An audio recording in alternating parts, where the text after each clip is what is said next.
नाज़रीन, हैदराबाद में रमज़ान शरीफ के भलारे महीने जो आखिरी ॾहाको शुरू थी वियो आहे। हैदराबाद में नौजवान एतिकाफ़ में वेही विया। उन हवाले सां वधीक तफ़सील ॿुधाइण लाइ वीडियो लिंक ते मौजूद आहे असांजो रिपोर्टर साकिब कुबर। जी साकिब, छा तफ़सील आहिनि?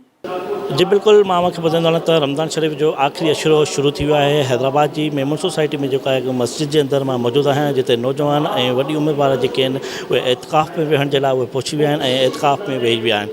हिन जो चवणु आहे त एतिकाफ़ करण जो इहो मक़सदु आहे त हीउ आखिरी अशरो जेको आहे उहो जहन्नम खां निजात ॾियण वारो अशरो आहे। ऐं हिन आखिरी अशरे में जेको असां एतिकाफ़ करण लाइ हिते पहुता आहियूं, हिन जो चवणु आहे त 10 ॾींहं जेको आहिनि असां पंहिंजे रब खे राज़ी कंदासीं ऐं रब जी जेका इबादत कंदासीं ऐं दुनियादारी खां जेको कट थी करे असां हिते वेठा आहियूं।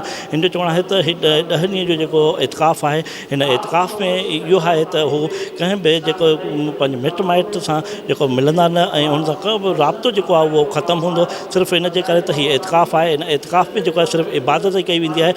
हिन जो चवणु आहे त हिन एतिकाफ़ जे दौरान जेको आहे असां जेको क़ुर शरीफ़ जा केतिरा ई ख़तम शरीफ़ पिणु कढंदा आहियूं ऐं इन खां अलावा जेके आहिनि उहो सलात जो तस्वीर जेका आहे उहा पिणु हिते पढ़ी वेंदी आहे। जॾहिं त हिन जो चवणु आहे त रमज़ान जो आखिरी अशरो जेको आहे उहो असांखे जहन्नम खां निजात ॾियारींदो आहे ऐं जहन्नम खां निजात ॾियण वारो हीउ अशरो आहे।